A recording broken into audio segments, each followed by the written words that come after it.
दोस्तों आज हम पढ़ेंगे इसमें रेस्पिरेटरी सिस्टम की दूसरी क्लास जो है। इसमें क्या है, श्वसन क्रिया से विभिन्न पथों द्वारा ग्लूकोज का विखंडन होता है। इसमें क्या होता है, ग्लूकोज कोशिका द्रव में पायरुवेट में बदल जाता है। इसमें तीन प्रक्रियाएं होती हैं। ए ऑक्सीजन की अनुपस्थिति में ईस्ट में प्रक्रिया होती है, ethanol plus CO2 plus energy निकल जाती है, दो कार्बन परमाणु में टूट जाता है। जबकि लैक ऑफ ऑक्सीजन कहाँ होता है, हमारी पेशियों में होता है। ये लैक्टिक एसिड प्लस ऊर्जा तीन कार्बन परमाणु में टूट जाता है।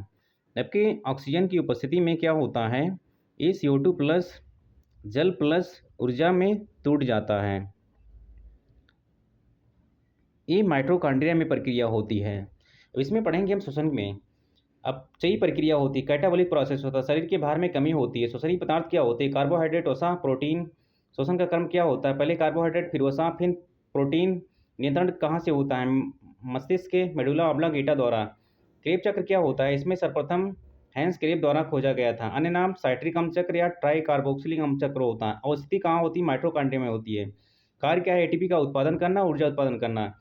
ग्लाइकोलाइसिस की खोज जो है, खोजकर्ता एम्बेन मेयरहॉफ पर्सन द्वारा किया गया था। अन्य नाम EMP पॉथ शर्करा किण्वन अनाक्षिक श्वसन बोलते हैं। कार्य क्या है, ऑक्सीजन की अनुपस्थिति में ऊर्जा निर्माण करना।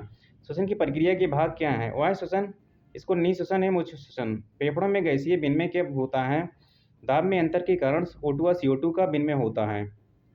हम पढ़ेंगे गैसों का परिवहन। O2 व CO2 का फेफड़ों में कोशिका एवं वापस कोशिका में फेफड़ों के बीच परिवहन होता है। O2 का परिवहन हीमोग्लोबिन द्वारा होता है, जबकि CO2 का परिवहन हीमोग्लोबिन द्वारा लगभग 10 से 20%, प्लाज्मा में घुलकर 70%, बाइकार्बोनेट के रूप में लगभग 70%। आंतरिक श्वसन क्या होता है, ये कहाँ पे होता है, ऊतक द्रव्य एवं रुधिर के मध्य गैसीय परिवहन होता है। कोशिकीय श्वसन जो होता है, ग्लूकोज का कोशिकाओं में ऑक्सीकरण दो प्रकार से होता है। पहला अनाक्षिक श्वसन या IVS श्वसन बोलते हैं। ऑक्सीजन की अनुपस्थिति में ग्लूकोज जीवाणु या इथाइल अल्कोहल ईस्ट में बदल जाता है, अंत में पायरुवेट में बदल जाता है, पायरुविक अम्ल। अब वायवीय श्वसन क्या होता है, एरोबिक रेस्पिरेशन। ऑक्सीजन की उपस्थिति में ग्लूकोज प्लस O2 से रिएक्शन होकर CO2 प्लस H2O प्लस और ऊर्जा निकल जाता है। इसके दो भाग होते हैं, एक क्रैम्प चक्र, दूसरा ग्लाइकोलाइसिस होता है। धन्यवाद।